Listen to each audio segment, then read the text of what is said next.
Hey everyone, and thanks for jumping back into the macroverse.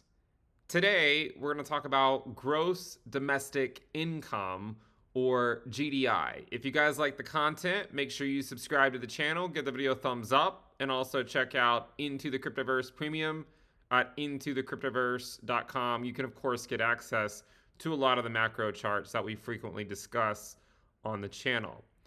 Let's go ahead and jump in. So, I imagine there are some people that are not as familiar with gross domestic income. Now, you've probably heard of gross domestic product, or GDP, and you've probably heard of real GDP. But GDI is actually something that's a bit different. Now, the definition of GDI is it measures the total income generated by a country, and it provides an alternative perspective to gross domestic product by focusing on the income earned by various entities, including individuals, businesses, and the government. Now, specifically, though, if we can narrow it down to how does it differ when compared to GDP, GDI aims to measure what the economy makes or takes in, such as wages, profits, and taxes, whereas GDP seeks to measure what the economy produces, like goods, services, and technology. Okay, and a lot of economists will actually use both GDP and GDI to get a gauge on the economy, and sometimes they'll average the two to get a gauge of the economy.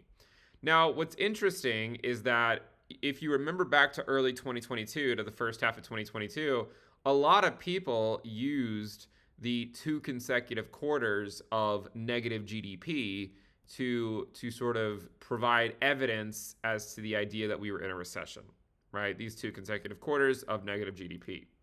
However, I've been quite vocal that I do not think that that constitutes a recession, namely because you don't really have a recession when the unemployment rate is just sort of hanging out at secular lows. Now, it doesn't mean that it can't eventually go up, and it doesn't mean we can't go into a recession eventually, but just because you have two consecutive quarters of negative real GDP, in my opinion, is not sufficient to argue that the economy is in a recession. In fact, the US economy has been quite resilient for quite a long period of time. Now, if you go look at gross domestic income and we look at the quarter over quarter percentage change, has it turned negative at all? You will see that it has not. Okay? Now, remember, this is not real GDI, this is just GDI. Again, real GDP did turn negative quarter over quarter. GDP, right? Not real GDP, but just GDP, did not turn negative. So you can see that there is a distinction here. If you adjust for inflation, it makes a difference. Doesn't make a difference for GDI. So if you look at the quarter over quarter change here for GDI, you will see that there's periods in history where it did go negative. And typically when it goes negative, it corresponds to a recession. Hasn't gone negative yet, right? This is not real GDI. Again, this is still nominal.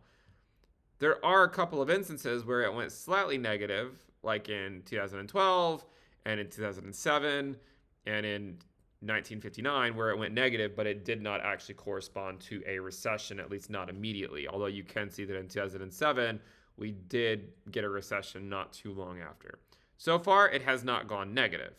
Interestingly, there's a period here in the 70s where we had several recessions, even though GDI was nowhere close to really being negative. But again, what's similar today and the 70s? We have high inflation. We also had high inflation back in the 1970s. So if you adjust for inflation, you will in fact see that real GDI, quarter over quarter percentage change, did go negative throughout the 1970s and even early 1980s. And every time it went negative during this period, with the exception of 1979, it immediately corresponded to a recession.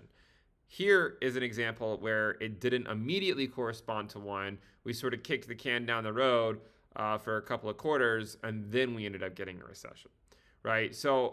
And then we ended up getting another recession not too long after that, just to make sure that inflation was in fact under control. So there's plenty of examples in history when the quarter over quarter percentage change of GDI going negative does correspond to a recession. though there are some instances, as we've discussed, where it doesn't necessarily mean you have to have it imminently. It could still be delayed by a couple of quarters. Interestingly, if you look at the quarter over quarter percentage change of real GDI, you will see that we've actually had 2 consecutive quarters of negative GDI recently. And again, this was updated here May 25th, so not that long ago. So we also had a negative quarter back in April of 2022. Now, we can also look at the year over year percentage change of real GDI. And if you look at it like this, you will see that we just had it go negative in January of 2023, and in October of 22 it was also negative, but in July it was slightly positive. So when you look at it like this, the year over year percentage change, you will see that that typically corresponds to a downturn in the economy as well. And now this has only just begun, right? I mean, so yes, it's gone negative, but it could stay negative for quite some time, right? It doesn't have to just turn back up immediately. It could stay negative for a while. In fact, back in 2007, you can see that it turned negative, around, sort of halfway through the year, and it didn't really get back into positive territory until a couple of years later. So just because it's gone negative now doesn't mean that it can't stay negative for many quarters to come. But I did think that looking at GDI as well as GDP can be insightful into understanding, is the economy slowing down or not? And right now, GDI does give us the impression that things are really starting to slow down, especially when you adjust for inflation. If you don't adjust for inflation, it doesn't really look as bad, right? It doesn't really look as bad. But if you really want to get to the bottom of it, right? I mean, adjusting for inflation would seem to make sense, and you can also more easily compare to prior times where inflation was an issue, and we can make easier comparisons as to how this metric was performing during various periods when you sort of exclude the inflationary component of it, right? If you just say, hey, we're going to include inflation and just get it nominally, then it can lead you to believe that the economy is doing better than it really is. But if you actually incorporate inflation into the metric and say, all right, we're going to adjust for inflation, then you can get a better insight into what's actually going on in the economy. Are things going up because the economy is expanding, or is it just going up because we have inflation, right? And I think that's an important consideration to make. I think we'll go ahead and wrap it up there. We'll make this one a shorter video. I just wanted to introduce you guys to gross domestic income.